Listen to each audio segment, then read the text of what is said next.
மாவட்ட வாடகைக்கு குடியிருப்போர் நலசங்கத்தின் சார்பில் கோவை ஆவாரம்பாளையம் பகுதியை சேர்ந்த ஏழை மக்களுக்கு இலவச வீட்டுமனை பட்டா வழங்க கோரி கோவை மாவட்ட ஆட்சியரிடம் மனு. கோயமுத்தூர் வாடகைக்கு குடியிருப்போர் நலசங்கத்தின் தலைவர் வெள்ளிமலை தலைமையில் இச்சங்கத்தின் செயலாளர் சவுந்தரராஜன் முன்னிலையில் சுமார் 50க்கும் மேற்பட்ட பொதுமக்கள் இன்று கோவை மாவட்ட ஆட்சியரை சந்தித்து மனு அளித்தனர். இதனைத் தொடர்ந்து ஆட்சியர் அலுவலகத்தில் செய்தியாளர்களை சந்தித்து பேசிய வெள்ளிமலை கூறும்பொழுது, கோவை மாவட்டம் ஆவாரம்பாளையம் பகுதியை வசிக்கும் ஏழை எளிய தாழ்த்தப்பட்ட சமூக மக்களுக்கு அரசு உடனடியாக வீட்டுமனை பட்டாக்களை வழங்க வேண்டும் எனவும் அல்லது அவர்கள் குடியிருக்கும் வீடுகளுக்கு வாடகைகளை வழங்க முன்வர வேண்டும் எனவும் கேட்டுக்கொண்டார்.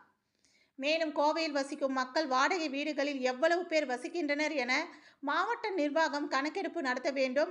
ஆக்கிரமிப்பு செய்யப்பட்டுள்ள நிலங்களை மீட்டு அரசு நிலம் வாங்கி அமைத்து வீடற்ற மக்களுக்கு இடம் வழங்க முன்வர வேண்டும். ஏழை எளிய மக்கள் நீண்ட நாட்களாக வசிக்க இடமின்றி தவித்து வருகின்றனர். இவர்களுக்கு உடனடியாக அரசு அதிகாரிகள் நிலங்களை வழங்க அதற்கான இடங்களை ஒதுக்க முன்வர வேண்டும் என்றும் கேட்டுக்கொண்டார்.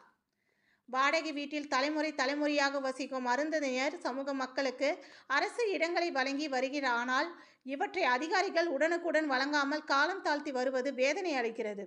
எனவே இன்று கோவை மாவட்ட ஆட்சியரிடம் உடனடியாக வீட்டுமனை பட்டாக்களை வழங்க முன்வர வேண்டும் என்று மனு அளித்ததாக தெரிவித்தார். இந்த நிகழ்ச்சியில் ஆவாரம்பாளையம் பகுதியை சேர்ந்த 50க்கும் மேற்பட்ட பெண்கள் கலந்து கொண்டு மனு அளித்தனர் என்பது குறிப்பிடத்தக்கது. 2024 ஆண்டு செப்டம்பர் மாதம் 23ஆம் தேதி இன்று காலையில் உயர்திரு கோவை மாவட்ட ஆட்சித்தலைவர் கிராந்திகுமார் பாடி அவர்களை ஆவாரம்பாளையம் பொதுமக்கள் நேரடியாக சந்தித்து எங்களுக்கெல்லாம் இலவச வீட்டுமனை பட்டா வழங்குங்கள், இல்லையே நாங்கள் இருக்கின்ற வரைக்கும் வாடகை வீட்டிற்கு நீங்கள் வாடகையை தாருங்கள் என்று சொல்லி இன்றைக்கு 100க்கும் மேற்பட்ட பொதுமக்கள் மனு கொடுத்திருக்கிறார்கள். எங்களின் மனுக்களை வாங்கிய உயர்திரு கோவை மாவட்ட ஆட்சித்தலைவர் நேரடியாக உங்களை ஆய்வு செய்து நாங்கள் பட்டா வழங்குகிறோம் என்று சொல்லியிருக்கிறார்கள். மேலும் சம்பந்தப்பட்ட இடத்தில் உங்களுக்கு பட்டா வழங்குவதற்கு இடம் இல்லை என்றும் சொல்லியிருக்கிறார்கள். இங்கேதான் எங்களுக்கு மிகப்பெரிய சங்கடங்களும் குத்தல்களும் ஏற்பட்டுள்ளது. வருத்தத்தோடு நாங்கள் பதிவு செய்கிறோம். எங்களுக்கு இந்த மண்ணின் மக்களுக்கு கோவை மாவட்ட தொழிலாளர்களுக்கு வாழ்வதற்கு ஒரு 1.5 சென்ட் கூட கொடுப்பதற்கு இந்த மாநகரத்தில் இடமில்லை என்று சொன்னால், இந்த மாநகரத்தில் கிட்டத்தட்ட நூற்றுக்கணக்கான லட்சக்கணக்கான ஏக்கர்கள், நூற்றுக்கணக்கான சென்டுகள் ஒரு தனி நபர் ஆக்கிரமித்து வைத்திருக்கிறார்.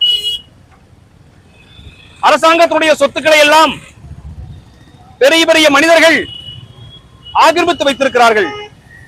இந்த ஆக்கிரமிக்கப்பட்ட சொத்துக்களை எல்லாம் உடனடியாக அரசாங்கம் மீட்டெடுத்து வீடில்லாத ஏழை எளிய மக்களுக்கு வழங்க வேண்டும் என்று தொடர்ச்சியாக நாங்கள் கேட்டுக்கொண்டே வருகிறோம்.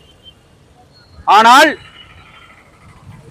சற்று முன் கோவை மாவட்ட ஆட்சித்தலைவர் அவர்கள் இடமிருந்தால் தருகிறேன் என்று ஒருமனதாக சொல்லியிருக்கிறார்.